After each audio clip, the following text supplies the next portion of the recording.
பாலா அவர்கள் மக்கள் சேவையை தன்னோட விளம்பரத்துக்காக பயன்படுத்துறார். அப்படிதான் தெரியுது.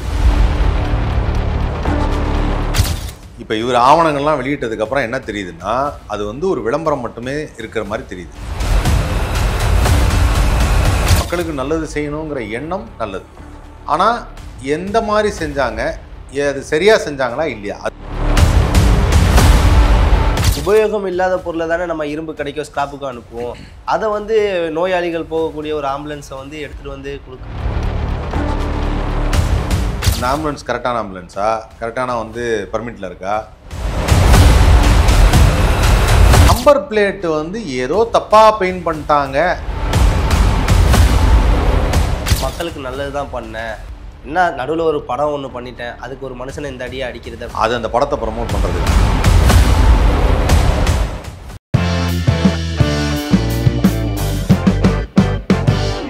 ஜெம் தொலைக்காட்சி நேயர்களுக்கு வணக்கம். இன்றைய சிறப்பு நேர்காணலில் நம்மோட திரைப்பட நடிகர் மற்றும் சினிமா விமர்சகர் ஆதவன் அவர்கள் நம்ம கூட இணைஞ்சிருக்காங்க. அவங்கள்ட்ட சில கேள்விகள். அண்ணா வணக்கம். வணக்கம். எப்படி இருக்கீங்கண்ணா? நல்லா இருக்கேன்பா. ஆனால் இப்போ கடந்த சில நாட்களாக நீங்கள் சோசியல் மீடியாவில் பார்த்தீங்கன்னா கேபி பாலா அவர்கள் வந்து ஒரு கைக்கூலி அப்படிங்கிற மாதிரி எல்லாம் நிறைய விமர்சனங்கள் வந்து வச்சுருக்காங்க. இதை பற்றி என்ன நினைக்கிறீங்க? இதை பற்றி இல்லை, அது ஆரம்பத்தில் வந்து அவங்க சொல்லும்போது நான் கூட அப்படி நினச்சி பார்க்கல. கைக்கூலின்லாம் இல்லை, அதாவது கேபி பாலா மேலே பெரிய ஒரு குற்றச்சாட்டு இருந்தது, எல்லாமே ஃபேக்காக இருக்குது அப்படிங்கிறது. மூத்த பத்திரிகையாளர் திரு உமாபதி கிருஷ்ணன் அவர்கள் வந்து ஒரு பெரிய வீடியோ போட்டு அதுதான் ஃபஸ்ட்டு எல்லாருமே பார்த்தாங்க இந்த மாதிரி இருக்குன்னு. அதை பார்த்ததுக்கப்புறம் நான் கூட வந்து பாலா வந்து நம்முடைய சக கலைஞன், நம்முடைய சக நண்பராக இருந்து நம்ம பார்த்து வளர்ந்த தம்பிங்கிறதுனால பண்ணியிருக்க மாட்டாப்புல, ஏதாவது விஷயம் இருக்கும்னு சொல்லி நானும் யோசித்தேன். ஏதோ இது வேறு ஏதாவது தப்பான இன்ஃபர்மேஷனாக இருக்குமோன்னு. அதுக்கப்புறம் ஒரு ஆவணங்கள்லாம் வெளியிட்டதுக்கப்புறம் வந்து பாதி வந்து எல்லாமே ஃபேக்காக இருக்குது அப்படிங்கிறது தெரியுது. வேற ஒரு கண்ணோட்டத்தில் இப்போ தான் பார்க்க தோணுது. அது வந்து அதான் உண்மை. வேற ஒரு கண்ணோட்டத்தில் பார்க்க நம்ம வந்து அந்த ஒரே பார்வையில் பார்ப்போம் இல்லையா, கூட இருக்கிற ஃப்ரெண்ட்ஸ்னால் எப்பவுமே அதை மாற்றி பார்க்க மாட்டோம் அப்படிங்கிற மாதிரி. அது மாதிரி பார்த்தா இப்போ வேற ஒரு கண்ணோட்டத்தில் பார்க்குறோம். இது இப்படி தான் இருக்குமோ, ஒருவேளை இதாக இருக்குமோன்னு. எந்த மாதிரியான கண்ணோட்டம்னு அது? கண்ணோட்டங்கிறது என்னென்னா, இப்போ ஃபஸ்ட்டு வந்து ஒரு ஆம்புலன்ஸ் வந்தார் அப்படிங்கிறதுலாம் நல்ல விஷயம். மக்களுக்கு நல்லது செய்யணுங்கிற எண்ணம் நல்லது, அது பாலாவுக்கு இருக்குது. ஆனால் எந்த மாதிரி செஞ்சாங்க, அது சரியாக செஞ்சாங்களா இல்லையா, அதுதான் இப்போ எல்லாத்துக்கும் கேள்வி. ஆம்புலன்ஸ் கொடுத்தாரு, அது காசு கொடுத்தாரு, நான் சம்பாரித்த காசுலேருந்து கொடுத்தேன் அப்படிங்கிறாரு. நான் சம்பாரித்த காசுலேருந்து கொடுத்துருக்காருன்னா ஓகே, கொடுத்த வரைக்கும் ஓகே. சம்பாரித்த காசு அங்கே செலவு பண்ணியிருக்காரு, அது வரைக்கும் ஓகே. என்ன செஞ்சாங்க? அந்த ஆம்புலன்ஸ் கரெக்டான ஆம்புலன்ஸா, கரெக்டான வந்து பர்மிட்டில் இருக்கா, எஃப்சி இருக்கா, இன்சூரன்ஸ் இருக்கா, நல்லா ஓடுமா, உண்மையிலே நல்ல வண்டியா அப்படின்னு ஒன்று இருக்குது. பாதி பேர் என்ன நினச்சிக்கிறாங்கன்னா, 8 ஆம்புலன்ஸ் கொடுத்துருக்காப்புல, ஆட்டோ வாங்கி கொடுக்குறாப்புல, 2 வீலர் வாங்கி கொடுக்குறாப்புல, இதுவே பல லட்சங்கள் வரும். ஆட்டோலாம் நார்மலாக ஒரு ஆட்டோ வந்து 2 லட்ச ரூபா, ஒரு 2 வீலர் வந்து 50,000 மினிமம், ஒரு எக்ஸல் சூப்பர்னா ஒரு 50,000 இருக்கும். அதுக்கப்புறம் வந்து ஒரு இது டெம்போ ட்ராவலரில் ஒன்று, மாருதி ஆம்னியில் ஒன்று. மாருதி ஆம்னிலாம் வந்து புது வண்டியே 4 லட்ச ரூபா. இப்போ ஆம்னி கிடையாது, சேலே கிடையாது இப்போது. அதுவே வந்து புது வண்டியே வந்து ஒரு 4 லட்ச ரூபா இருக்கும். ஒரு மாருதி ஈக்கோவில் ஒரு ஆம்புலன்ஸ் வாங்கி கொடுத்துருக்காப்புல, அது ஒரு 6 லட்ச ரூபா வண்டி. இதெல்லாமே எனக்கு ரேட்டும் தெரியும். இவ்வளோ இருக்கும்னு நினச்சிட்டு எல்லாரும் லட்சமாக வாங்கி கொடுக்குறாப்புல அப்படின்னு நினச்சாங்க. அப்போ நான் சமீபத்தில் வந்து அதை கேட்டு தெரிஞ்சுக்கிட்டேன். அது உடனே வந்து இந்த மாதிரி ஒரு உமாபதி அவர்கள் வீடியோ போட்டப்போ நான் போயிட்டு என்னப்பா அந்த மாதிரி வீடியோ போட்டிருக்காங்க அப்படின்னப்போ அவங்களுடைய சக நண்பர்கள்ட்ட கேட்டப்போ சொன்னாங்க, இல்லைண்ணா எல்லாம் செகண்ட் ஹேண்டில் தான் வாங்கி கொடுத்தது அப்படின்னாங்க. செகண்ட் ஹேண்டில் வாங்கி கொடுத்தது தானே, செகண்ட் ஹேண்டில் வாங்கினா அதில் எதுவும் செகண்ட் ஹேண்டில் வாங்கி கொடுக்கலாம்னா, ஆனால் எஃப்சி பாரானதெல்லாம் கொடுக்குறது, அது மாதிரி ஆவணங்கள்லாம் வந்து அதுதான் சொல்ல வரேன். அதாவது என்னென்னா, செகண்ட் ஹேண்டில் வாங்கி கொடுக்குறது தப்பு கிடையாது. இப்போ என்னென்னா, நம்மளுடைய தகுதியில் நம்ம வந்து புதுசாக செய்ய முடியலனாலும் ஒரு யூஸ் பண்ண ப்ராடக்டை நல்ல ப்ராடக்டாக செலக்ட் பண்ணி வாங்கி தரதில் தவறு கிடையாது. அது கொஞ்ச நாள் யூஸ் ஆகும், எப்படியும் யூஸ் ஆகும் அதில். ஆனால் இவங்க வாங்கி கொடுத்தது அதுக்கும் கீழே இருக்கக்கூடிய ஸ்கிராப்பில் போகக்கூடியது அப்படின்னு சொல்லிட்டாங்க. அப்போ நான் என்ன பண்ணேன், இதை நான் வந்து அவர் சொன்னதுக்காக, அந்த ஆவணத்துக்காக நான் இன்றைக்கி பேசலை. நானே உட்காந்து ஒரு ஆப்பில் எடுத்து அந்த நம்பர் என்னன்னு சொல்லிட்டு டைப் பண்ணி பார்த்தேன். டைப் பண்ணி பார்த்தா 1994 ரெஜிஸ்டர் ஆகிருக்கு அந்த வண்டி. இப்போ கிட்டத்தட்ட 30 வருஷம் ஆச்சு. 30 வருஷம் கழித்து ஒரு வண்டியை வந்து 1994 ஒரு டெம்போ ட்ராவலரோட விலை கண்டிப்பாக 10 லட்ச ரூபாய்க்கு கீழே இருந்திருக்கும், 10 லட்ச ரூபாய்க்கு மேலே இருந்திருக்காது. ஏன்னா இப்போவே அது 17 லட்ச ரூபா தான். ஒரு டெம்போ ட்ராவலர் பெருசாக வாங்கினோம்னா 17 லட்ச ரூபா. இப்போ அப்போ ரொம்ப கம்மியாக இருந்திருக்கும். அப்போ அந்த வண்டிக்கு 30 வருஷம் கழிச்சு என்ன ரேட் இருக்கும்? ஸ்கிராப் ரேட்டு தான் வரும். அப்போ ஸ்கிராப் ரேட்டுக்குன்னா கண்டிப்பாக ஒரு 50,000 ரூபாய்க்கு குறைஞ்சி தான் வாங்கியிருக்க முடியும். 50,000 ரூபா கொடுத்துருக்கலாம், இல்லை 50,000 ரூபாய் கம்மியாக வாங்கியிருக்கலாம். வண்டியை வாங்கி கொடுக்கறதுக்கான அவசியம் என்ன? இல்லை, உபயோகம் இல்லாத பொருளை தானே நம்ம இரும்பு கடைக்கோ ஸ்கிராப்புக்கோ அனுப்புவோம். அதை வந்து நோயாளிகள் போகக்கூடிய ஒரு ஆம்புலன்ஸை வந்து எடுத்துகிட்டு வந்து கொடுக்கறதுக்கு காரணம் அதுதான் சார், அதுக்கு ஏதோ ஒரு பின் புலன் இருக்குது. அதுக்கு வந்து யாரோ ஒருத்தர் வந்து இதெல்லாம் எடுத்து பப்ளிசிட்டியாக நீங்கள் பண்ணுங்கள், நாங்கள் உங்களுக்கு சப்போர்ட் பண்ணுறோன்னு ஏதோ நிறுவனம் சொல்லியிருக்காங்க, அதுக்காக செஞ்சுருக்காங்கன்னு நான் நினைக்கிறேன். இப்போ பேசிக்காக ஒரு ஆம்புலன்ஸில் நம்ம உள்ளே போனால் எல்லா உபகரணங்களும் இருக்கணும். ஒரு உயிர் காக்கிறதுக்காக தான் வந்து இந்த வாகனத்தில் போகிறாங்க, நம்ம ஆம்புலன்ஸை யூஸ் பண்ணுறோம். நிறைய பேர் என்ன சொல்கிறாங்க, இந்த ஆம்புலன்ஸில் போனாவே பாதி உயிர் போயிடுமே போல், எப்போ வண்டி நிற்குன்னு தெரியாது அப்படிங்கிற மாதிரி விமர்சனங்களை வந்து பாலா அவர்கள் வெளியிட்ட அந்த வீடியோ கீழே கமெண்ட் மூலியமாக சொல்ல ஆரம்பிக்கிறாங்க. கண்டிப்பாப்பா. ஏன்னா நம்ம வந்து அப்போ ஒருத்தர் நான் வந்து இதை நான் ஒரு வீடியோ பதிவிட்டப்பையும் சொல்லியிருந்தேன், பழைய வண்டியை வாங்குறது அப்போ தப்பா, பழைய வண்டியெல்லாம் நம்ம வச்சுக்கூடாதான்னா, நானே வச்சுருக்கேன். 1989 வந்த வண்டி நான் ஒன்று வச்சுருக்கேன். முறைப்படி ஆர்டிஓவில் போய் எஃப்சி பண்ணி ரெஜிஸ்டர் பண்ணி வச்சுருக்கேன். அந்த வண்டி வந்து ரொம்ப தூரம்லாம் போகாது. ஆனால் ஒரு ஆசைக்காக வாங்கியிருக்கேன். பழைய வண்டினா எனக்கு பிடிக்கும், ஆசைக்காக வாங்கியிருக்கேன். அது என்னுடைய பர்சனல். இப்போ நானே போய் எங்கேயா போயிடுச்சுன்னா, எப்பா உன் வண்டி நீ எதுப்பா அதெல்லாம் வாங்கிட்டு வந்தீங்கன்னு கேட்கலாம். என் பர்சனல்.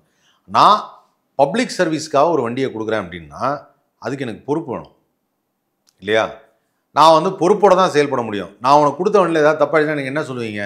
இன்னும் பெருசாக சர்வீஸ் கொடுக்குற இந்த வண்டியை கொடுத்து இதனால் எனக்கு பிரச்சனை ஆகிடுச்சுன்னு நீங்கள் சொல்ல மாட்டீங்களா? சொல்லுவாங்க. அப்போ நார்மலாக அதைத்தான் நான் செஞ்சுருக்கணும். அந்த பொறுப்பு இல்லாமல் ஏன் செயல்பட்டாங்கிறது தான் இப்போ கேள்விக்குறியாயிடுச்சு. அவங்களுக்கு சுத்தமாக அந்த பொறுப்பே இல்லாமல் ஏதோ ஒரு வண்டியை கொடுத்து ஃபோட்டோ எடுக்கும்போது வண்டி பெருசாக இருக்கும், முன்னாடி ஃபுல்லாக பெயிண்ட் அடிச்சுட்டா நல்லாயிருக்கும். அதுதான் பிரச்சனை. அதில் என்ன வருத்தமாக இருந்த விஷயம்னா, அந்த நம்பர் பிளேட்டு வந்து ஏதோ தப்பாக பெயிண்ட் பண்ணிட்டாங்க அப்படின்னு ஒரு வார்த்தை சொல்கிறாங்க. அதை சீனியர் ஜேர்னலிஸ்ட் உமாபதி கிருஷ்ணன் அவர்கள் சொல்லும்போது எவ்வளோ பெரிய அஃபென்ஸ் தெரியுமான்னாரு. அதை இன்னும் விளக்கியே சொல்கிறேன். சும்மா விளையாட்டுக்கு உங்கள் வண்டியில் தப்பாக நீங்கள் நம்பர் பிளேட்டை டைப் பண்ண மாற்றிட்டு ஒரு ரோட்டில் போயிட்டு இருக்கும்போது டிராஃபிக் கான்ஸ்டபிள் பார்த்தாருன்னு வச்சுக்கோங்களேன், ஃபஸ்ட்டு நம்பர் பிளேட் ஒரிஜினல்னு கண்டுபிடிச்சிட்டான்னு வச்சுக்கோங்க, உங்களை என்ன கேட்பாங்கன்னா, இந்த வண்டியை எங்கேருந்து எடுத்துன்னு வந்தேன்னு எடுத்தோன்னு இல்லை, திருட்டு வண்டியான்னு கேட்பாங்க. திருட்டு வண்டியாக கேட்பாங்க. எங்கேருந்து எடுத்து வந்தாங்க, இந்த மாதிரி பெரிய வண்டியாக தான் இந்த வண்டியை எங்கெங்கெல்லாம் யூஸ் பண்ணியிருக்கீங்க, எதுக்கெல்லாம் பயன்படுத்துவீங்க அப்படின்னு கேட்க மாட்டாங்களா? ஏன்னா அந்த வண்டிக்கு அவன் TN07 DD அப்படின்னு நான் போட்டேன், ஒரு டி எக்ஸ்ட்ரா போட்டாங்க. அதுவே எனக்கு எப்படி தோணுதுன்னா, ஃபஸ்ட்டு நான் அது தவறோ அப்படின்னு நினச்சேன். அந்த வீடியோ பார்த்தப்போ தவறுதில்ல. அப்புறம் தான் எனக்கு சிந்தனை வருது, எனக்கு எங்கே டவுட் வந்ததுன்னா, சிங்கிள் ஆல்ஃபபெட்டில் ரெஜிஸ்டர் ஆன வண்டி இருக்குது இல்லையா, TN07 D A C இதெல்லாம் இருக்குது இல்லையா, அந்த வண்டியெல்லாம் 25 வருஷத்துக்கு முன்னாடி வந்தது. ஏன்னா மெட்ரோபாலிட்டன் சிட்டி சென்னை. அவங்க சொன்ன அந்த TN07ங்கிறது வந்து திருவான்மியூர் ஆர்டிஓ, TN01ங்கிறது பாரிஸ், TN10ங்கிறது வலசராக் ஆர்டிஓ, TN09ங்கிறது கோடம்பாக் ஆர்டிஓ. எனக்கு ஓரளவுக்கு நான் வண்டியில் கொஞ்சம் கிரேஸ், கார்லலாம் கிரேஸ், அதனால் இது தெரியும். இந்த ஆல்ஃபபெட் வரும்போது 2 ஆல்ஃபபெட் போட்டால் தான் லேட்டஸ்ட்டு. டிடின்னு போட்டிருந்தாங்கன்னா அந்த வண்டி ரொம்ப புது வண்டி, ஒரு 2 வருஷத்துக்கு முன்னாடி, 1 வருஷத்துக்கு முன்னாடி. ஏன்னா இப்போ தான் TN09 சீரீஸில் டி சீரீஸ் இப்போ வருது இங்கே கோடம்பாக்கத்தில், புரியுது, கேகேஆர் ஆர்டிஓவில். அப்போது அந்த TN07 டிடின்னு போட்டால் அது புதுசு. அப்போ என்னன்னா, வெளியில் போகும்போது டிடின்னு போட்டிருந்தா யாரும் கண்டுக்க மாட்டாங்க. உத்து பார்த்து யாராவது ஆம்புலன்ஸை நிறுத்தி ஒரு டிராஃபிக் கான்ஸ்டபிள் வந்து நம்பர் கரெக்டாக இருக்கான்னு செக் பண்ண மாட்டார். மேலே கொட்ட இடத்துல வந்து இது பாலா உதவி செய்ததுன்னு போட்டிருக்காங்க அப்படின்னா ஓகே, ஏதோ ஒரு நல்ல காரியத்துக்காக போகுது அப்படின்னு விட்டுருவாங்க. மனிதாபிமானம் தானே, அதை யூஸ் பண்ணக்கூடாதுல்ல. அப்போ அது வந்து தெரிஞ்சே செஞ்ச ஒரு பெரிய அஃபென்ஸ். அது எனக்கு வருத்தத்தை தெரிவிச்சது. அது யார் சொல்லி இப்படி செஞ்சாங்க, ஏன் பாலா அதில் இன்வால்வ் ஆனார், அதுதான் எனக்கு ஒரு வருத்தம். இது வந்து யாராவது இந்த மாதிரி வீடியோ போடுங்க, பப்ளிசிட்டியாக இருக்கும், எனக்கு வந்து பெரிய லெவலில் அது ஒரு இமேஜ் பில்டப் பண்ணலாம் அப்படின்னு சொல்லிட்டாங்களாங்கிறது தான் டவுட். இப்போ பத்திரிகையாளர் அவர் சொல்லும்போது கூட நிறைய விஷயங்கள் வந்து சொன்னார். அதுக்கு பதில் வந்து பாலாவும் ஒரு வீடியோ வந்து வெளியிட்டார். அதுக்கு இப்போ வந்து அவங்க கொடுத்த வீடியோ எல்லாமே ஆதாரபூர்வமாக நிரூபிக்கிறாங்க. ஒரு விஷயம் சொல்லுவாங்க, உதவி செய்யாமல் இருந்தாலும் யாருக்கும் உபத்திரம் செய்யக்கூடாது அப்படிங்கிறது மாதிரி. இப்போ உதவிங்கிற பேரில் இவ்வளோ விஷயங்கள் வந்து பண்ணிட்டு இருக்காரு. அது மக்கள்கிட்ட வந்து இது இந்த சரியாக போய் சேரலை அப்படிங்கிற ஒரு விஷயம் வந்து சேர்ந்தாலும் இவ்வளோ ரீச் உங்களுக்கு கிடச்சிருக்கு. பட் வந்து அது எல்லாம் பயனில்லாத பொருளை ஒருத்தவங்களுக்கு உதவி பண்ணுறது யூஸ் இல்லைல்ல. கண்டிப்பாக அது யூஸ் இல்லை. ரெண்டாவது என்னென்னா, தப்பான ஒரு கண்ணோட்டம் வந்துடும். அதாவது என்னென்னா, பொதுவாக நான் வந்து ஒரு விஷயம் சொல்கிறேன். இன்றைக்கி இருக்கிற காலகட்டங்கள் வந்து சோஷியல் மீடியா தான் எல்லோரும் பார்க்குறாங்க. இப்போ இளைஞர்கள் எல்லாருமே வந்து ஒரு கடைக்கு போகணுன்னா கூட, ஒரு துணி வாங்கணும், சாப்பிட்ணுன்னா கூட உடனே சோஷியல் மீடியாவில் பார்த்து, அந்த ஏரியாவில் இந்த கடை இருக்காமண்டா, அங்கே போய் வாங்கலாம்டா, அந்த ஏரியாவில் இங்கே சாப்பாடு நல்லா இருக்குமாண்டான்னு. நானே ஒரு தடவை வந்து மயிலாடுதுறை பக்கத்தில் போயிருக்கும்போது எங்கே ஹோட்டல் இருக்குதுன்னு கேட்குறேன், யாருக்குமே தெரில. அந்த ரோட்டில் என்ன இருக்கு, உடனே நம்ம யூடியூப்பில் சர்ச் பண்ணி பார்ப்போம். யூடியூப்பில் சர்ச் பண்ணி பார்த்தோன்னே ஒரு மெஸ் ஒன்று போடுறாங்க, ஒரு நான்வெஜ் மெஸ் ஒன்று இருக்குது. அப்படின்னா அதை தேடி இப்படியே போகிறேன், அந்த கடைக்கு போகிறேன், இந்த இடத்துல ஒரு ஏதோ கூரை போட்டு ஒரு கடை இருக்காமன்னு போகிறேன், நல்லா இருக்குது சாப்பாடு, பரவாயில்லப்பா இது யூஸ்ஃபுல்லாக இருக்குது, இப்போது பயனடைகிறோம். அப்போ வீடியோ போடுறதுங்கிறது சரி, நான் செய்த உதவியை நான் வீடியோ எடுத்து போடுறேன் அப்படிங்கிறது சரி, அதில் தப்பு கிடையாது. அந்த வீடியோ ஏன் போடுறோன்னா இன்னொருத்தருக்கு தெரியணும் இன்ஃபர்மேஷன் ஒன்று. இந்த மாதிரி நான் உதவி தெரிஞ்சதும் போது இன்னொருத்தர் வந்து ஓ இப்படி உதவி செய்கிறீங்களா, நானும் எங்கள் ஏரியாவில் அந்த மாதிரி ஒன்று செய்யலான்னு இருக்கேன். ஒன்று, ஐயா நீங்கள் அந்த ஆம்புலன்ஸ் வாங்கிட்டு இருந்தீங்கன்னு கேள்விப்பட்டேன், இப்போ நானும் எங்கள் ஏரியாவில் ஒன்று செய்யணும், எப்படி அதை முறைப்படி செய்யணும்? ஒரு எல்லோ போர்டு வண்டி வாங்குறது சாதாரணம் கிடையாது, டீ போர்டு வண்டின்னு வாங்க இல்லையா, அது சாதாரணம் கிடையாது, பர்மிட் வாங்கணும், அதுக்குன்னு ஒரு சில ஃபார்மாலிட்டிஸ் இருக்குது, அது எப்படி செய்யணும் அப்படிங்கிறத இன்னொருத்தர் கேட்பார். இல்லையா நீங்கள் செய்கிறீங்க அப்படின்னா உடனே இன்னொருத்தர் என்ன பண்ணுவார்னா, சார் நானும் செய்யணும்னு நினைக்கிறேன், என்னால் அவ்வளோ பண்ண முடியாது, நீங்கள் தான் ஆம்புலன்ஸ் வாங்கணுமோ என்னுடைய ஒரு 50,000 1,00,000 நீங்கள் வச்சுக்கோங்க, உங்களோட இதிலே சேர்ந்து செய்யுங்க அப்படிங்கிறதுக்கு ஒரு இது இருக்குது, தூண்டுதல் முதல்ல. ரெண்டாவது, ஒரு பொருளை நம்ம வந்து இந்த மாதிரி கொடுக்கும்போது நமக்கு ஒரு திருப்தி வரணும். இப்போ நான் செகண்ட் ஹேண்டில் வாங்கி கொடுக்கலாம், தப்பு கிடையாது, செகண்ட் ஹேண்டில் ஒரு செகண்ட் ஓனர் தேர்ட் ஓனர் கூட வாங்கலாம். ஆனால் அந்த ஒரு ஆம்புலன்ஸ் ஓடுவதற்கு ஒருத்தர் போட்டிருக்காரு 15 வருஷம் தான் ஒரு ஆம்புலன்ஸ் ஓடலாம் அப்படின்னு சொல்கிறார். 15 வருஷம் தான் ஓடலாம்னா ஒரு 8.5 வருஷம் வண்டி இருக்குது சார் எடுத்துக்கங்க, சரி ஓகே 15 வருஷத்துக்குள்ளே இருக்குது, இந்த வண்டியை நாங்கள் இது பண்ணிக்கிறோம் அப்படின்னு சொல்லிட்டு ரெஜிஸ்டர் பண்ணி அந்த வண்டி கரெக்டான எஃப்சி பண்ணி கரெக்டான இன்சூரன்ஸ் போட்டு, ஏன்னா நாளைக்கு அது வந்து ஒரு முக்கியமான சேவைக்கு போகிற ஒரு வண்டி, அதை கொடுக்கணும். கொடுத்தா நமக்கு திருப்தி முதல் விஷயம், வாங்கினவங்களுக்கு ஒரு திருப்தி. இப்போது இதில் 3 விஷயம் இருக்குது. கொடுக்கறத சரியாக கொடுத்தா நமக்கு திருப்தி ஆகுது, நாம் வீடியோ எடுத்து போடுறதுனால பல பேருக்கு தெரிய வருது, அவங்க வந்து நம்மள்கிட்ட நாடலாம், இல்லை அவங்க செய்கிறதுக்கு நம்மளை ஹெல்ப் கேட்கலாம், இல்லை நம்ம ஹெல்ப் செய்யும்போது அவங்க சப்போர்ட் பண்ணலாம். அப்புறம் வாங்கினவருக்கு ஒரு திருப்தி வருது, நமக்கு நல்ல வண்டி கொடுத்துருக்காங்க, ரொம்ப சந்தோஷங்க, நாங்கள் அதை பயன்படுத்திக்கிறோம். இந்த 3ம் இல்லாத பட்சத்தில் நீங்கள் செய்யவே கூடாது. ஓகே, பாலா அவர்கள் மக்கள் சேவையை தன்னோட விளம்பரத்துக்காக பயன்படுத்துகிறாரா? அப்படி தான் தெரியுது. இப்போ இவர் ஆவணங்கள்லாம் வெளியிட்டதுக்கப்புறம் என்ன தெரியுதுன்னா, அது வந்து ஒரு விளம்பரம் மட்டுமே இருக்கிற மாதிரி தெரியுது. ஏன்னா ஒரு வண்டி வந்து 8 ஆம்புலன்ஸில் ஒரு ஆம்புலன்ஸ்லாம் வந்து அவர் என்ன சொல்கிறாருன்னா, கிட்டத்தட்ட 10,000 ரூபா ரேஞ்சுக்கெல்லாம் ஒரு ஆம்புலன்ஸ் வாங்கியிருக்காங்க, ஒரு பழைய ஸ்கிராப் பண்ணி வாங்கி அதுக்கு போலியான ஆர்சியெல்லாம் வாங்கியிருக்காங்கன்னு சொல்கிறாங்க. அதுக்கான ப்ரூஃபை கொடுக்குறாங்க. நம்ம வெறும்னே இப்போ நம்ம இன்றைக்கி மக்கள் பார்த்துட்டாங்க, யாரும் வாய் வார்த்தையில் சொல்லலைல்ல, மக்கள் பார்த்துட்டாங்க. நான் என்ன சொல்கிறேன்னா, 10 ஆம்புலன்ஸ் வாங்குறதுக்கு எனக்கு வந்து மொத்தமாக 2 லட்ச ரூபா 3 லட்ச ரூபா செலவாச்சுன்னா, ஒரே ஒரு இடத்துல போய் ரொம்ப தேவையான ஒரு இடத்துக்கு ஒரு ஆம்புலன்ஸ் நீ செகண்ட் ஹேண்ட் வாங்கி கொடுக்கலாமே. அதே ஆம்னியோ இல்லை ஒரு ஈக்கோவோ ஒரு இடத்துக்கு ரொம்ப முக்கியமான தேவையான இடத்துக்கு, இது ரொம்ப சின்ன பகுதியாக இருக்குது, பெரிய வண்டி வராது, நான் ஒரு ஈக்கோ ஆம்புலன்ஸ் ஒன்று வாங்கி தரேன் அப்படிங்கிறத, அதுவும் நல்ல சேவை தானே, அதை எடுத்து போடுங்க. ஆனால் என்னென்னா, இப்போ இன்றைக்கெல்லாம் மக்கள் மனசில் ரெஜிஸ்டர் ஆகணும்னு சொல்லுவாங்கல்ல, அதாவது எப்படின்னா, ஒரு ஆடை நீ ஒரு தடவை பார்த்தா அது ரெஜிஸ்டர் ஆகாது, 10 தடவை பார்த்தா ரெஜிஸ்டர் ஆகிடும், அப்புறம் டிஃபால்ட்டாக எங்கே போனாலும் அது ஞாபகத்தில் இருந்துகிட்டே இருக்கும். அப்போ என்ன பண்ணுறாங்கன்னா, ஒரு ஆம்புலன்ஸ் வந்தால் ரெஜிஸ்டர் ஆகாதுங்க, ஒரு 8 ஆம்புலன்ஸ் 10 அப்படியே திடீர்னு இந்த மாதம் ஒன்று அடுத்த மாதம் ஒன்று அங்கே ஒன்று இங்கே ஒன்று அப்படி தான் ரெஜிஸ்டர் ஆகும் அப்படிங்கிற மாதிரி இருக்குது. அப்போ இது வந்து செயல்படுத்தப்பட்டது, உருவாக்கப்பட்டது, இது மாதிரி கொடுத்தா நல்லாயிருக்கும் அப்படின்னு சொல்லி. ஓகே, இப்போ பலரோட கேள்வி என்னவா இருக்குன்னா, பாலா உதவி செய்கிறார், அந்த இடத்துல கேமராமேன் எப்படி? அதுக்கு நான் ஒரு பதில் சொன்னேன். ஆக்சுவலாக என்னன்னா, அதான் சொன்னேன்ல, உதவி செய்யும்போது கேமராவில் எடுக்கிறது ஒரு விதம். அதாவது எப்படின்னா, நான் வந்து உதவி செய்கிறேன், நான் உதவி செய்யும்போது தம்பி இந்த ஃபோனில் வந்து ஷூட் பண்ணுங்கள், நீ இங்கேருந்து வாங்குற ஒரு ஷூட் பண்ணு, நான் இங்கே ஷூட் பண்ணேன், 2 தான் பண்ணலாம், மேக்ஸிமம் 2, நான் சொல்கிறது மேக்ஸிமம். மினிமம் என்ன பண்ணலான்னா, தம்பி ஃபோனில் ஒரே ஒரு ஷூட் பண்ணுங்க, நான் கொடுக்குறேன், இது கிஃப்ட் கொடுப்போம்ல, இது ஷூட் பண்ணுங்க அப்படின்னு ஒன்று சொல்லலாம். இயல்பாக எடுக்கக்கூடிய வீடியோவில் ஒரு டெக்னீஷியன் இருந்தால் மட்டும்தான் இந்த கேமரா தெரியாமல் அந்த கேமரா வைக்க முடியும். ஒரு கேமராமேனுக்கு மட்டும்தான் தெரியும். அப்போ அது வந்து பிளான்டாக கேமராமேன் வச்சு எடுக்கக்கூடிய வீடியோ. இதுக்கு பின்னாடி நிறைய டெக்னீஷியன் வேலை செய்கிறாங்க. டெஃபினட்டாக இருக்குது. டெக்னீஷியனாக இது சேனல் அதை எதை வச்சு சொல்கிறேன்னா, இன்னொரு வீடியோ அப்புறம் வந்து ஒருத்தர் இதே மாதிரி சர்ச்சை நானும் வந்து ஒரு பாமரன் தான்ப்பா. இப்போது நம்ம வீட்டில் வந்து இப்போ உங்கள் அம்மாட்ட போய் உங்கள் பையன் தப்பு செய்கிறான் அப்படின்னு சொன்னால் உடனே ஒத்துப்பாங்களா? ஒத்துக்க மாட்டான். அதே மாதிரி தான் நானும் ஒத்துக்கலை. நான் வந்து இல்லை இது தப்பு, பாலா நல்ல பையன் தான், அவன் நல்ல டைப் தான், அந்த மாதிரி ஒன்றும் இல்லையே, அவன் தப்பாக எதுவும் இல்லையே, ரொம்ப கஷ்டப்பட்டு வந்தவன், அவன் அந்த மாதிரி சொல்லி அப்படின்னு தான் நானும் நினச்சேன். ஆனால் அவன் இப்பவும் சொல்கிறேன், அவன் நல்ல எண்ணம் தான், கொடுக்கணுங்கிறது நல்ல எண்ணம் தான். ஆனால் இதெல்லாம் யாரோ பேக்ரவுண்ட்லேருந்து ஏற்கிறாங்க, இந்த கேமரா வச்சு எடுக்கிறது, இது வீடியோ போடுறதா, எடுத்து சம்பாதிக்கலாங்கிறது. இப்போ அவர் சொன்ன பதில் வீடியோலேயே எல்லாத்தையும் அவரே வந்து ஓப்பன் பண்ண மாதிரி ஆயிடுச்சு. எனக்கு ஒரு யூடியூப் சேனல் இல்லை, அது உடனே அவர் சொல்லிட்டாரு, அவர் ஒரு யூடியூப் சேனலில் அக்ரிமெண்ட்டில் இருக்கார், அவரால் யூடியூப் சேனலில் ஆரம்பிக்க முடியாது. புரியுது. இன்ஸ்டாகிராமில் போட்டால் எனக்கு காசு வராது. ஆமாம், இன்ஸ்டாகிராமில் போட்டால் காசு வராது, கரெக்டு தான். அந்த வீடியோவில் இன்னொரு விஷயமும் சொல்லியிருந்தாருண்ணே, நான் மக்களுக்கு நல்லது தான் பண்ணேன், என்ன நடுவில் ஒரு படம் ஒன்று பண்ணிட்டேன், அதுக்கு ஒரு மனுஷனை இந்த அடியை அடிக்கிறது அப்படிங்கிற மாதிரிலாம் கேள்வி வச்சுருந்தேன். அது அந்த படத்தை ப்ரமோட் பண்ணுறதுக்கான. நான் மறுபடியும் சொல்கிறேன், படத்துக்கும் சேவைக்கும் எந்த சம்மந்தமும் கிடையாது. இது யாராக இருந்தாலுமே சொல்கிறேன், எவ்வளவோ பேர் நல்ல விஷயங்கள் நிறையா செய்யலாம். நல்ல விஷயங்கள், அதாவது நல்லா கேட்டுக்கங்க, வெளியில் போயிட்டு 4 பேருக்கு உதவி செய்கிறது பொது சேவை.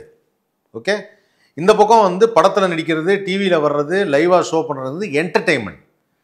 அங்கே வந்து நீங்கள் மற்றவங்களை சிரிக்க வைக்கணும்னு அவசியம் இல்லை. இங்கே சிரிக்க வைக்கணும், சந்தோஷப்படுத்தணும், இல்லை அவனை அழ வைக்கணும், எல்லாம் இருக்குது. இது வேறு, அது வேறு. அதையும் இதையும் சம்மந்தப்படுத்தவே கூடாது. அதை சம்மந்தப்படுத்துகிறாங்க, அது ரொம்ப தப்பு. அது சினிமா இண்டஸ்ட்ரிக்கு நல்லதில்லை. இது நான் இண்டஸ்ட்ரி சார்பாக சொல்கிறேன். அப்படி பார்த்தா நல்லது செய்கிறவங்க எல்லாருமே படம் நடிச்சிட்டாங்கன்னா எல்லாரும் சப்போர்ட் பண்ண முடியுமா? இப்போ ஒரு காந்தி கண்ணாடி படம் ரிலீஸ் ஆகும்போது நிறைய பேர் சொன்ன விஷயம், ஒரு படம் நல்லா இல்லாட்டினா அப்படின்னு விமர்சனங்கள்லாம் வரும். அப்படி இல்லை, படம் நல்லா இல்லாட்டினா நம்ம பாலாக்காக பார்ப்போம் அப்படி ஒரு கமெண்ட்டை போட்டாங்க. நானே பார்த்தேன். நானே என்ன பார்த்தேன்னா, நெகட்டிவாக சொல்லிடாங்கடா, நம்ம பையன்டா பாலா, இப்படியே போட்டிருந்தாங்க. நிறைய ரிவ்யூவர்ஸ் கூட நெகட்டிவாக எதுவும் சொல்லல. ஆனால் நான் சொன்னேன் இல்லை, நான் நெகட்டிவாகவே சொன்னதில்லை. நீங்கள் என் ரிவ்யூ அதான் சொன்னேன், என் ரிவ்யூலாம் யாரும் பார்க்க மாட்டாங்க. ஆனால் நான் தெளிவாக சொல்லியிருந்தேன், பாலா நடித்த இந்த படம் என் தம்ப்நெயிலே தான், பாலாஜி சக்திவேலின் சிறப்பான நடிப்பு, பாலாவின் முதல் வெற்றி. நான் பாலா நடித்தார்னு சொல்லவே இல்லையே. பாலா நடிக்கலை, அந்த படத்தில் சரியாக நடிக்கலை. பாலாஜி சக்திவேல் அருமையாக நடிச்சிருந்தார். அந்த படத்தில் பாலாஜி சக்திவேலுங்கிற ஒரு கேரக்டர் இல்லைன்னு வச்சுங்களேன், அந்த படத்தை நீங்கள் பார்க்கவே முடியாது. இது உண்மை. இது எந்த டைரக்டரை கேட்டாலும் சொல்லுவாங்க, பொதுமக்களை கேட்டாலும் சொல்லுவாங்க. ஆனாலுமே நல்லா பண்ணிட்டு இருக்காருங்கிறதுக்காக சப்போர்ட் பண்ணுங்கிறதுக்காக தான் சொன்னேன். நம்ம மக்கள் இந்த ரொம்ப எமோஷனலான மக்கள்ப்பா, தமிழர்கள் வந்து ரொம்ப எமோஷனலானவங்க. அந்த எமோஷனலை பயன்படுத்திக்க கூடாதுன்னு. கரிசனம் காட்டுறதுலையும் சரி, அன்பு காட்டுறதுலையும் சரி, அக்கறை காட்டுறதுலையும் சரி, ஒருத்தரை ஆதரிக்கிறதுலையும் சரி, ரொம்ப எமோஷனலான மக்கள். அந்த எமோஷனலான மக்களை பயன்படுத்திக்க கூடாது. அதை பயன்படுத்திக்கிட்டாங்க. இப்போ மக்களுக்கெல்லாம் வந்து ஒரு வருத்தம், என்னப்பா அப்படி சொன்னோமே, கடைசியில் இந்த மாதிரி எல்லாத்தையும் ஆவணத்தை வெளியிட்டாங்க. இன்றைக்கி எல்லாருமே மாற்றி சொல்கிறாங்களே. நல்லா சொன்ன நானே எனக்கே ஒரு மாதிரி ஆயிடுச்சு இதில் இப்பவும். ஆனால் ஒன்று மட்டும் சப்போர்ட் பண்ணிட்டே இருக்கேன், இல்லை என் பையன் தப்பு செஞ்சிருக்க மாட்டான், யாரோ கூட இருக்கவங்க. அது உண்மை, யாரோ கூட இருக்கவங்க சொல்லியிருக்காங்க, எதையோ பண்ண சொல்லியிருக்காங்க, இதை பண்ணால் நல்லா இருக்கும்னு சொல்லியிருக்காங்க, இது பண்ணால் பப்ளிசிட்டியாக இருக்கும்னு சொல்லியிருக்காங்க. அதுதான் நடந்திருக்கு. ஓகே, அவர் குறிப்பாக முதல் ஆம்புலன்ஸ் கொடுத்தது வந்து ஈரோடு பக்கத்தில் ஒரு இடத்துல வந்து ஆம்புலன்ஸ் கொடுத்தாரு. குறிப்பிட்டு வந்து இந்த ஈரோடு பகுதிக்கு நிறைய ஹெல்ப் வந்து பண்ணிட்டு இருக்காரு. அங்கே இருக்க ஏதாவது மையம், என்ஜிஓ, ஏதாவது ஒரு இது, அதுதான் ஏதோ ஈரோடுலேருந்து ஒரு ட்ரஸ்ட், யாராவது ட்ரஸ்ட் யாராவது உள்ள இருப்பாங்க, அது தெரியல. அந்த ட்ரஸ்ட் யாருன்னு எனக்கு தெரியல. எல்லாருமே சொல்கிறாங்க ஈரோடுலேருந்து ஒரு ட்ரஸ்ட் அப்படிங்கிறாங்க. இன்ஃபேக்ட் இந்த காந்தி கண்ணாடி படத்துடைய ப்ரொடியூசர் கூட ஈரோடுலேருந்து தான், ஜாய் கிரணோ ஏதோ ஒரு ப்ரொடியூசர் பேர். அவங்க யாருன்னு எனக்கு தெரியல, எந்த விதமான அறிமுகம் இல்லை. அதுதான் விஷயம். ஸோ இவங்கெல்லாம் எப்படி வந்தாங்க, யார், எப்படி இந்த படம் ப்ரொடியூஸ் பண்ணாங்க, எதுவுமே தெரில. ஓகே, இப்போ இன்னும் ஒரு சிலரோட விமர்சனம் என்னன்னா, பாலாவால் வந்து இப்படி ஒரு விஷயத்த வந்து பட்டுன்னு ஒரு படத்தில் நடிக்க முடியாது, அதனால தான் நம்ம இந்த ஃபீல்டில் இருந்துக்கிட்டு இந்த ஒரு சில விஷயங்கள், அது தன்னோட தேவைக்காக வந்து இந்த மாதிரி சேவைங்க அப்படிங்கிற ஒரு விஷயத்தை எடுத்திருக்காரா, பிளாட்ஃபார்ம் எடுத்திருக்காரா, இமேஜ் பில்டப் பண்ண, இமேஜ் பில்டப் பண்ணுறதுக்காக இருக்கலாம். இமேஜ் பில்டப் பண்ணுறதுங்கிறது இன்றைக்கி எல்லாருமே வந்து சோஷியல் மீடியாவில் தனக்கான ஒரு வீடியோ, தனக்கான ஒரு இதுன்னு போட்டு அதை இமேஜ் பில்டப் பண்ணுறதுன்னு ஒன்று சொல்லுவாங்க இல்லையா. எல்லாருமே பண்ணுறாங்க, அவங்க இமேஜை டெவலப் பண்ணிக்கிறாங்க. டெவலப் பண்ணுறது செல்ஃப் பூஸ்டிங்னு ஒன்று சொல்லுவாங்க. நான் அன்றைக்கி வந்து எப்படின்னா, நீங்கள் கேமரா எடுத்துகிட்டு வந்தால் மட்டும் தான் நான் தெரிவேன், நான் டெலிவிஷனில் இருக்கும்போது. இன்றைக்கி உங்கள்கிட்டே கேமரா இருக்குது, நீங்களே ஒரு ஸ்டாண்டில் வச்சுட்டு நான் யார் தெரியுமா அப்படின்னு சொல்லிக்கலாம். நீங்களே உங்கள் நடிப்பு திறமையை காமிச்சிக்கலாம். உங்கள் நடிப்பு திறமையை காமிக்கிறதுக்கு உங்கள்கிட்டே மீடியம் இருக்குது இல்லையா. அது இன்றைக்கி வந்து அது மாதிரி பண்ணுறதுக்கு ஒரு முயற்சியாக கூட வந்துடலாம். இப்போ இன்ஸ்டாகிராமில் இன்ஃப்ளூயன்சர்ஸ் இல்லையா, நிறைய பேர் அவங்க வீட்டிலே இருந்து வீடியோ எடுத்து போட்டு நாங்கள் இந்தளவுக்கு திறமையாக நடிக்கிறோம் அப்படின்னு சொல்லி அதுக்கு ஒரு உழைப்பை போடலையா, அந்த மாதிரி இருக்கலாம். ஓகேண்ணா, உங்களுக்கு குறிப்பாக சொல்லணும்னா ஹர்ஷா சாய்னு ஒருத்தரை பார்த்துருப்பீங்க, ஆந்திராவில் நிறைய வந்து உதவிகள்லாம் வந்து பண்ணிக்கிட்டு இருந்தார். அவரும் வந்து படங்கள்லாம் பண்ணார். இப்போ ஆள் வந்து தலைமறைவு ஆகிட்டார் வெளிநாடு. ஒருவேளை ஹர்ஷா சாயை வந்து பின்பற்றுறாரா பாலா? இவரை பின்பற்றாராங்கிறது எனக்கு தெரியாது, அந்த அளவுக்கு எனக்கு தெரியல. அவரை பின்பற்றி தான் செய்யணுமாங்கிறது தெரியாது. இது எல்லா இடத்துலையும் தான் இருக்குது. இப்போது இன்ஸ்டாகிராமில் இன்ஃப்ளூயன்ஸ் பண்ணுறது, இந்த மாதிரி சோஷியல் மீடியாவில் வீடியோஸ் போடுறதுங்கிறது ஒரு ஸ்டேட்டில் மட்டும் இல்லையே, வேர்ல்டு ஃபுல்லாக எல்லா கண்ட்ரிலையும் இருக்காங்க. ஃபாரினில், லண்டனில் இருக்காங்க, அமெரிக்காவில் இருக்காங்க, எல்லா இடத்துலையுமே அந்த இன்ஃப்ளூயன்சஸ், நான் இந்த மாதிரி ஒரு இடத்துக்கு போகிறேன், இந்த மாதிரி பண்ண போகிறேன். ஒரு பெரிய ஒரு கேம் ஷோ ஒன்று இருக்குது, அந்த கேம் ஷோ வந்து கிட்டத்தட்ட பில்லியன்ஸ் கணக்கில் காசு தருவான். அந்த கேம் ஷோ அவன் சாதாரண ஒரு சிங்கிள் ஆள் அவன் என்ன அந்த கேம்னா ஒரு கார் இருக்கும், ஒன்றுமே கிடையாது, காரோட விலை இது, எவ்வளோ நேரம் நீங்கள் மேக்ஸிமம் டச் பண்ணிட்டே நிற்கிறீங்கன்னு ஒரு கேம் வைக்கிறான். அந்த கேமை பார்த்தோன்னா எல்லாரும் வந்து அப்படியே டச் பண்ணிருக்காங்க, ஒருத்தனால கை எடுத்து அவுட்டு, அதுக்கான காசு மட்டும் தான். இந்த சமயத்தில் நீ கை எடுத்தால் எவ்வளோ தருவேன், புரியுதா? இந்த மாதிரி வேர்ல்டு ஃபுல்லாக எல்லா இடத்துலையும் இருக்கான். அரசாசாய் அதில் ஒரு வகை. இந்தியாவை பொறுத்த வரைக்கும் கேம் வைக்கிறதுலாம் இல்லை, இலவசமாக கொடுக்குறது அப்படிங்கிறது ஒரு இதுவாக வச்சுருக்காங்க. நிறைய ஏழை எளிய மக்கள் இருக்காங்க கொடுக்குறது அப்படின்னு, அதை வந்து அப்படியே டெவலப் பண்ணிக்கிறாங்க. அது மாதிரி பண்ணக்கூடாதுங்கிறது என்னுடைய கருத்து. ஓகேண்ணா, இப்போ ஹர்ஷா ஷாயை வந்து நம்ம இது பண்ணும்போது நிறைய உதவிகள் வந்து பண்ணிட்டு இருந்தாரு. ஆனால் வந்து அவரை விசாரணை இப்போ இது பண்ணும்போது ஒரு இது கொண்டு வரும்போது அதுக்கு பின்னாடி ஒரு ட்ரஸ்ட்லேருந்து கணக்கிடப்படாத நிறைய பணம் இவர் ட்ரஸ்ட்டுக்கு பின்னாடி தான் வந்திருக்கு அப்படிங்கிற மாதிரி தான் வந்தது. அப்புறம் ஃபாரின் கிளம்பிட்டாரு. இப்போ இவ்வளோ விமர்சனங்கள் வந்து இவ்வளோ ஆதாரங்களை வந்து வெளியிடுறாங்க. ஹர்ஷா சாய் ஃபாரின் கிளம்பிட்டாரா? ஃபாரின் போயிட்டு தலைமுறைவாக இருக்காரு. நீங்கள் தலைமுறைவாக தான் ஃபாரினில் தான் தலைமுறைவாக இளைய தலைமுறைவாக இருக்காருங்கிறீங்க, ஃபாரின் போயிட்டாருங்கிறீங்க. அப்போ உங்களுக்கு எல்லா டீட்டெயிலும் தெரிஞ்சிருக்கு போல இருக்கு. இல்லைண்ணா, இவ்வளோ விஷயம் ஆக்டிவாக இருந்த ஒருத்தர் வெளியவே காணும் இல்லையா? அப்புறம் இந்தியாவில் எந்த மூலையிலையும் அவர் இல்லை, அவர் ஃபாரின் போயிட்டாரு. இல்லை, இந்த மோஸ்ட்லி வந்து இந்தியாவில் கடன் வாங்கினாலும் ஃபாரின் போகிறது வழக்கம் தானே. ஓ, நீங்கள் அப்படி வரீங்க, அதாவது வேற லெவலுக்கு தூட்டுட்டீங்க. இந்தியாவில் கடன் வாங்கிட்டு ஃபாரின் போகிறதானே பயங்கரமான கம்பேரிசன் தான். எங்கேயோ சுற்றி வந்துட்டீங்க கடைசியில், ஆனால் ஃபாரின் போயிட்டாருன்ட்டீங்க, அப்புறம் தலைமுறைவுன்ட்டீங்க. சரி, ஆனால் ஒரு விஷயம் சொல்கிறேன். இப்போ நீங்கள் சொன்னீங்களா ஹர்ஷா சாயை ஒரு பின்பற்றாரா அப்படின்னு ஒன்று சொன்னீங்க. ஹர்ஷா சாயோட ஒரு வீடியோ பார்த்தேன். கட்டுக்கட்டாக பணம் எடுத்துக்கொண்டே நேராக கொண்டு போய் இந்த சாக்கடைலாம் க்ளீன் பண்ணுவாங்கல்ல, அவங்கள்ட்ட கொண்டே அந்த இடத்துல போட்டுறாப்புல. அந்த இடத்துல போட்டோன்னா உடனே க்ளீன் பண்ணுவார். பார்த்து பணம் உடனே வச்சுக்கோங்க உங்களுக்கு தான் அப்படிங்கிறாப்புல. அது பார்க்கும்போதே நமக்கு வந்து அதாவது என்னென்னா அந்த சினிமா ஷூட்டிங்கில் பார்க்குற மாதிரியே இருந்தது.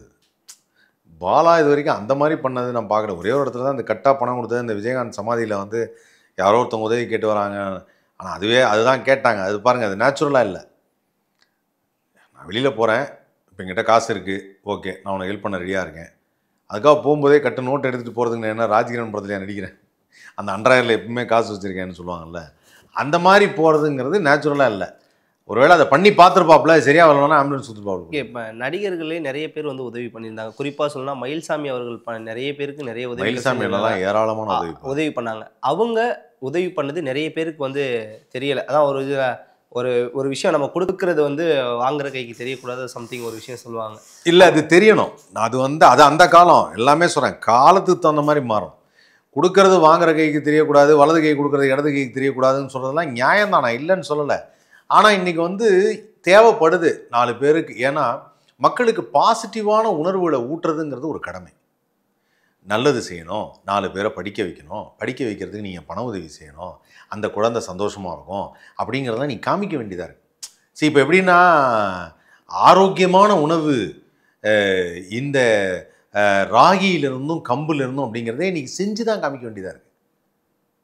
யாருக்குமே தெரிய மாட்டேங்குது கம்புல நல்லா இருக்கணும், கம்பங்கூழ்னா என்ன தெரியுமா அப்படின்னு உட்காந்து செய்கிறாங்க. அப்போ என்னென்னா நீ காமிக்கணும். அப்போ அது மாதிரி காமிக்கிறதுல தப்பு கிடையாது, நான் தான் சொன்னேன். ஆனால் மயில்சாமி அண்ணெல்லாம் வந்து அதில் ஜெம்மு.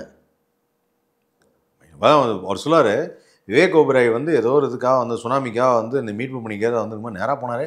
ஒரு கருத்து ஒரு செயின் விட போட்டு வந்தேன், யூ ஹெல்ப் நைஸ் அப்படின்னு வந்துட்டார். டப்புன்னு சொல்லிட்டு கிளம்பி வந்துட்டார். அப்போ அது விவேக் அண்ணன் சொல்லும்போது உண்மையாக நடந்தது தான். மயில்சாமி அண்ணன்கிட்ட நிறைய காசு இருந்தது, நல்லா சம்பாதிச்சார், நிறைய பேருக்கு செஞ்சார். நான் கூட இருந்து பார்த்துருக்கேன். அப்படியே எவ்வளோ வேணும் ஃபீஸா எவ்வளோ அப்படின்னாரு. டக்குன்னு உடனே ஒன்றை எவ்வளோ வாங்க எல்லாம் போட்டு செய்வோம் அப்படின்னு டக்குன்னு செஞ்சுருவேன். நிறைய பேர்கிட்ட வந்து காசு கேட்பார். காசு கேட்டால் எது கேட்குறாருன்னா அவனுக்கு கொஞ்சம் ஃபீஸ் கட்டணும், நீங்கள் கொடுத்தா நல்லா இருக்கும்வார். யாருமே தவிர்க்க முடியாது. அதுதான் அவர்கிட்ட இருக்க குணம். அந்த மாதிரி குணம்லாம் இன்னொரு மனிதன்கிட்ட வரவே வராது எனக்கு தெரிஞ்சு. ஓகேண்ணா, பாலா அவர்கள் வந்து மருத்துவமனை கட்டுறதுக்காக ஒரு இடம் வந்து பார்த்து மருத்துவமனை கட்டிட்டு இருக்குன்னு நிறைய இன்டர்வியூவில் சொல்லியிருக்காரு.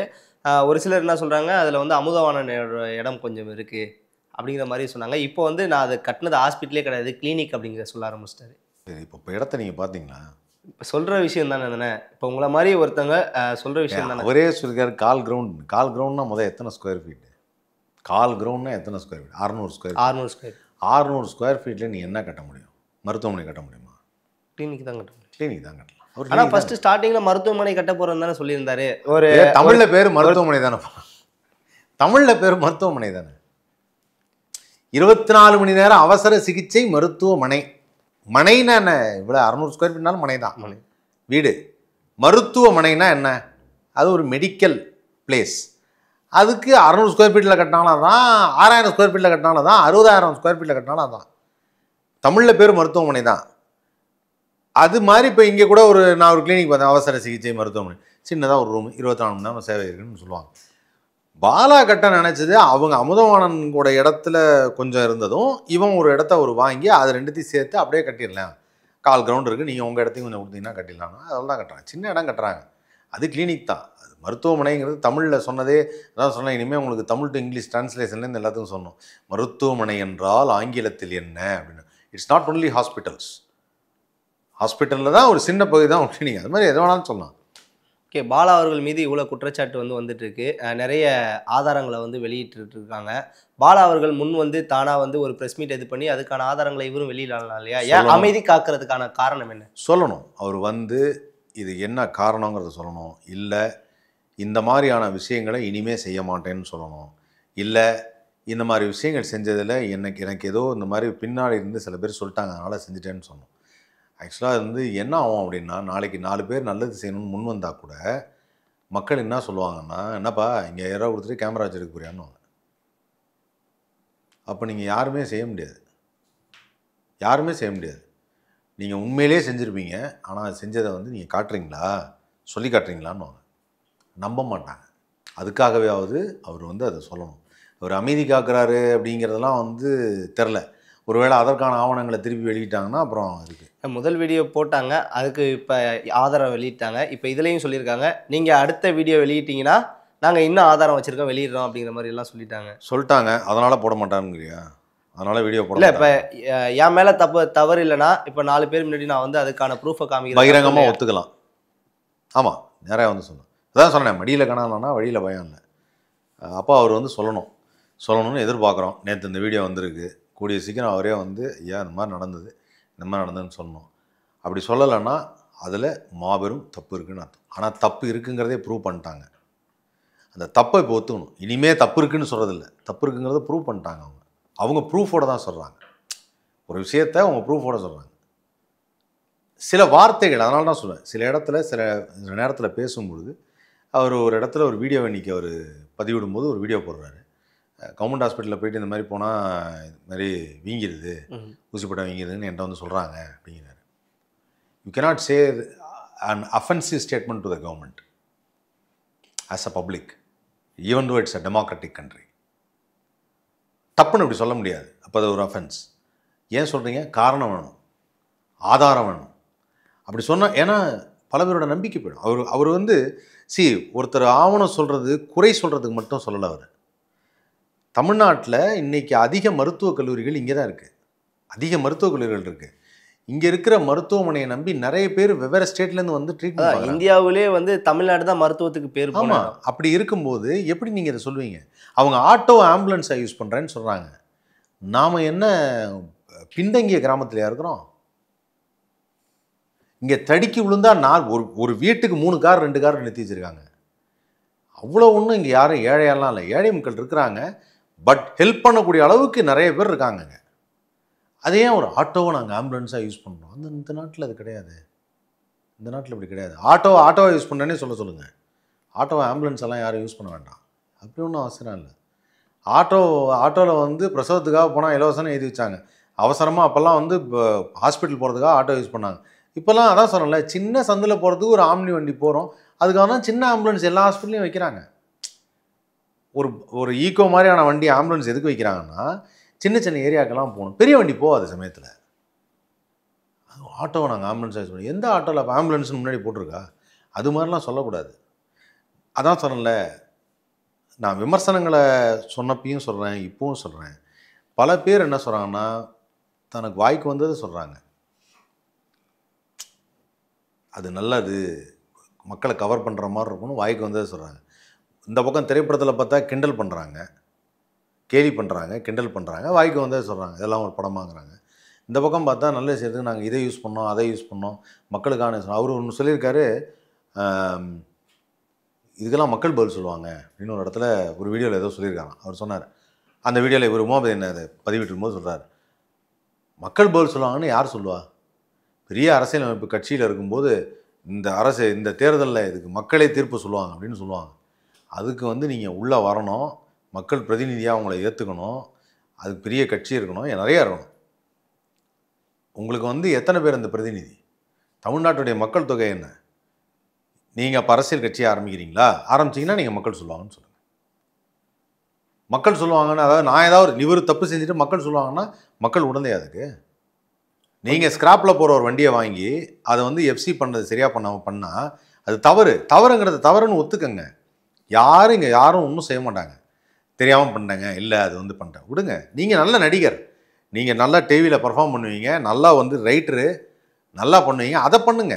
அதை பண்ணிவிட்டு இதே மாதிரி சம்பாரிச்சுட்டு நான் இன்றைக்கி உண்மையாகவே இது மாதிரி வாங்கி தரேங்கிறத ப்ரூஃபோடு செய்யுங்க. இந்த மாதிரிங்க ஆர்சி புக்குங்க, இந்த மாதிரி நான் வாங்குறேங்க, செகண்ட் ஹேண்டில் தாங்க வாங்கியிருக்கேன், செய்யுங்க. மக்கள் ரெடி அக்செப்ட் பண்ணுறதுக்கு. ஆனால் ஏன் மக்களை போய் பொய்யா ஒரு விஷயத்தை சொல்லி ஏமாற்றணும்? இவர் சொல்கிறத பார்த்துட்டு நான் வெளிநாடு போகும்போது ஒருத்தர் கேட்குறாரு, சார் நீங்கள் பாலாவுக்கு ஏதாவது நான் கொஞ்சம் பணம் கொடுக்குறேன், ஹெல்ப் பண்ண முடியுமா? அவர் இந்த ஆம்புலன்ஸ்லாம் கொடுக்குறாரு அப்படிங்கிறாரு. அவர் கொடுக்க நினச்ச பணம் என்ன தெரியுமா? 3 லட்சம் ரூபா. இவர் வாங்கி கொடுத்த ஆம்புலன்ஸ் 8000 ரூபா. அப்போ என்ன மாதிரியான பப்ளிசிட்டிங் நீங்கள் அதை பயன்படுத்துகிறீங்க? நான் சொன்னேன், சார் பாலாவோட நம்பர் தரேன் சார், நீங்களே பேசிக்கங்க, நமக்கு தெரியாது சார், நான் இன்டர்மீடியேட்டாக இருக்க விரும்பலை, பணம் வாங்குற கொடுக்கல் வாங்கல நம்ம இருக்க முடியாது சார், நீங்கள் பேசுங்க. புரியுதா உங்களுக்கு? அப்போ நீங்கள் இதை வந்து ஏன் யோசிக்க மாட்டேங்கிறீங்க? நான் எந்த வகையிலுமே மக்களை ஏமாற்றக்கூடாது. அதுவும் பொதுவான ஒரு அமைப்பில், பாலிடிக்ஸ்லேயோ சினிமாலேயோ கிரிக்கெட்லேயோ இருக்கிறவங்க, மீடியாவில் இருக்கிறவங்கன்னா மக்களை ஏன்னா அவங்க சொன்னதுனால தான் பெரிய ஆள், அவங்க சொன்னதுனால தான் இன்றைக்கி நிற்கிறோம் இல்லையா? யாரோ ஒருத்தராக வந்து நான் இருந்திருப்பேன்ல, எங்கேயோ தானே இருந்தேன். அவங்க கைதட்டி அவங்க என்கரேஜ் பண்ணி ஒரு கிரிக்கெட்டரை என்கரேஜ் பண்ணுறாங்க, ஒரு அரசியல்வாதி என்கரேஜ் பண்ணுறாங்க, ஒரு சினிமாக்காரனை என்கரேஜ் பண்ணுறாங்க. அவங்களே போய் நீ ஏமாத்துறோன்னு வச்சிங்கன்னா தப்பு இல்லை. அதுதான் சொல்லுவேன், படம் எடுக்கும்போது ஏமாத்தாதீங்க, படம் எடுக்கும்போது அவங்கள அவங்களுக்கு சந்தோஷமாக இருக்குன்னுவாங்க. இல்லையா? இல்லைன்னு சொல்லிட்டு போகிறாங்க. அவங்க தீர்ப்பை சொல்லட்டும். இவர் நடித்த காந்தி கண்ணாடி படம் வந்து நல்லா இல்லைங்கிறத சொல்லவே முடியல. இப்போ சுமாராக தான் இருக்குன்னா சொல்லணும். பாலாஜி நல்லா நடிச்சா சுமாராக, அதை சொல்ல முடியல. சார் பாலாவை பற்றி தப்பாக சொல்லாங்க சார். தப்பாக சொல்கிறது என்னுடைய கடமையும் இல்லை சார். இங்கே இடத்துல நான் எடுத்து சொல்லணும், அது என்னுடைய கடமை, அது செய்யணும், அதை நீங்கள் புரிஞ்சுக்கணும். ஓகே, நான் இறுதியாக ஒரே ஒரு கேள்வி. எங்கிருந்தோ பின்னாடி இருந்து யாரோ இயக்குறாங்க, யார்கிட்டேருந்தோ பணம் வருது அப்படின்னு சொன்னால் கூட பாலா தரப்புலேருந்து சொல்கிற ஒரு விஷயம், நான் யார்கிட்டையும் எனக்கு ட்ரஸ்ட்டுன்னு ஒன்று கிடையாது, எங்கேருந்து எனக்கு பணம் வரல, நான் உழைக்கிற காசை நான் கொடுக்குறேன், நான் ஈவெண்ட் பண்ணுறேன், நான் ஷோ பண்ணுறேன் அப்படிங்கிற ஒரு விஷயத்தை தான் வந்து சொல்கிறாரு. இதை பற்றி உங்களுக்கு கரெக்டு தான். அவர் உழைக்கிற காசில் தான் வாங்கி கொடுத்துருக்காரு. அதனால தான் 25,000 ஆம்புலன்ஸ் வாங்கியிருக்காரு. ஓகே, நான் நிறைய தகவல் சொன்னீங்க, ரொம்ப நன்றி. நன்றி.